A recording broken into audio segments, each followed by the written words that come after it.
நிறைய பேர் நிறைய கல்யாணம் பண்ணி வச்சிருக்காரு, நிறைய படிப்பு சொல்லி கொடுத்துருக்காரு, அவரே காலேஜ் பண்ணி இப்ப சேர முடியாத ஃப்ரீயா சேர்த்திருக்காரு.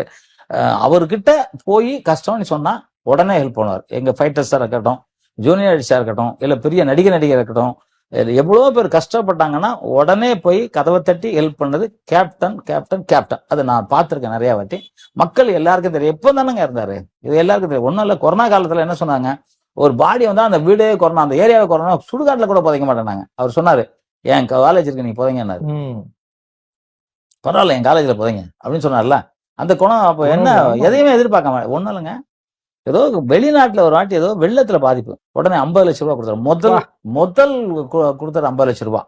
அந்த காலத்துல 50 லட்சம் எல்லாம் எவ்வளவு சார், பெரிய விஷயம். அந்த காசு கொடுத்தாரு. நான் கேட்டேன், கேப்டன் என்ன கேப்டன், நீங்க நம்ம தமிழ்நாடு இந்தியாவுக்குள்ள கொடுத்தா கூட ஏதோ தங்கம், எல்லாரும் மக்கள் யாரும் கஷ்டப்படக்கூடாது, எந்த நாடு கஷ்டப்பட நம்ம முதல்ல உதவி பண்ணும் அப்படின்னு சொன்னவரும் மனுஷன் இறந்தே இருக்கக்கூடாது.